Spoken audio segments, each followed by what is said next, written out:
Hi, this is Emma from EdTech Emma, and in this video, I'm going to explain what Google for Education is and how you can sign up. Getting started with Google for Education. We are going to start at the very beginning in the very basics, starting with what is it? What is Google for Education? Now, the rest of the videos in this series, and most of what you'll be dealing with when we talk about Google for Education, is the G Suite. What the G Suite is it's just a word for Google for all of their core products and apps. Things that you use to do basic day-to-day tasks like send emails through Gmail or organize your schedule with Calendar. And in the classroom, you might have students use Google Docs to write an essay or have them take a quiz on a form or do a presentation for your class with Google Slides.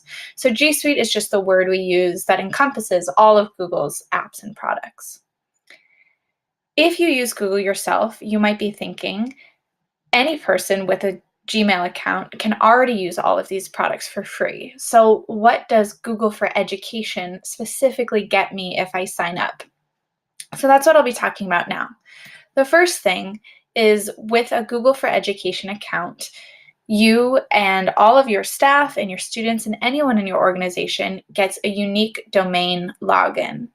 So that means when they log into Gmail, they're not using a personal account. They're using an account that you've created for them that usually looks like your name at yourschool.org or something like that. With that single sign-in, they log into Gmail or to their Drive. They're logged in across that G Suite platform, so it just saves time where you don't have to be logging in and out.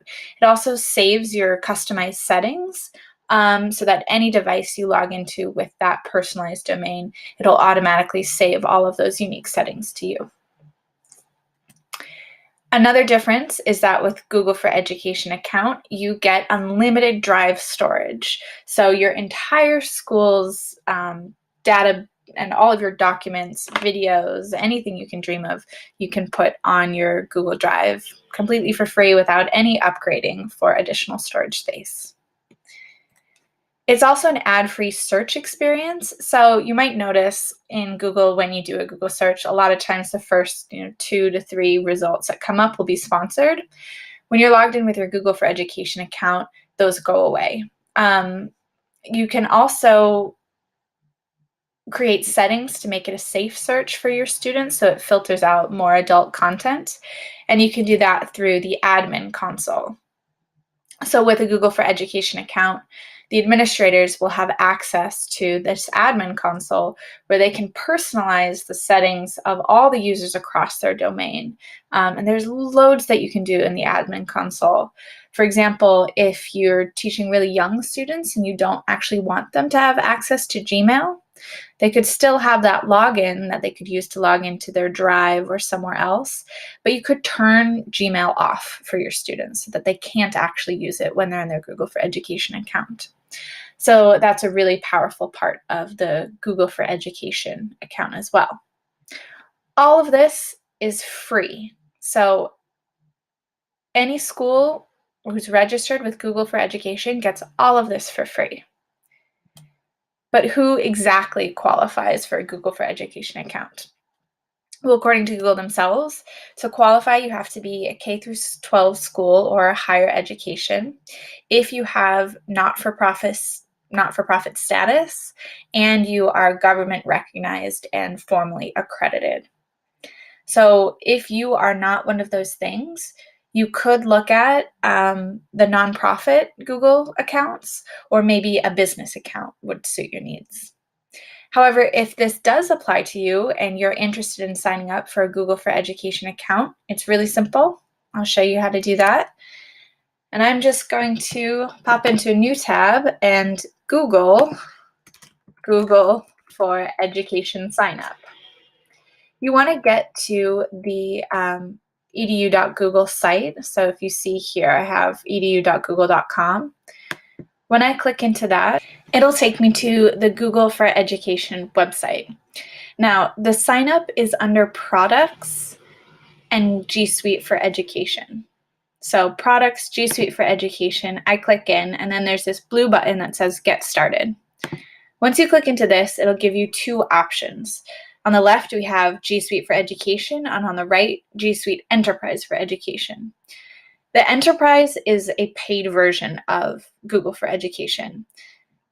And honestly, I don't know anybody who needs it. So while I said Google for Education was free, there is a paid version, but pretty much everybody uses this free version, which is just G Suite for Education. You click Get Started, and it'll take you to kind of a sign-up process and ask you for some basic information. So really simple, what's your school name, what type of a school you're in, and it'll ask you for the website to your school. This is important because it's part of what I talked about when I was talking about giving you a unique domain name. So you actually need to own a domain for your institution, something that's probably www.yourschoolname.com. And you'll then use that later to create those logins.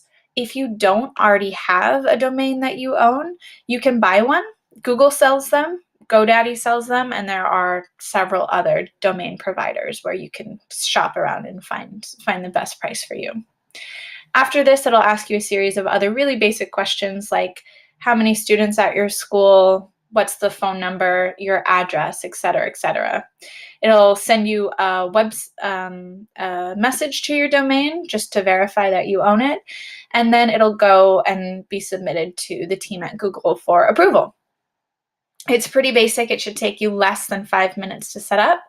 And then once you're approved, you're totally good to go and ready to get learning about all the other cool stuff that you can do with Google for Education.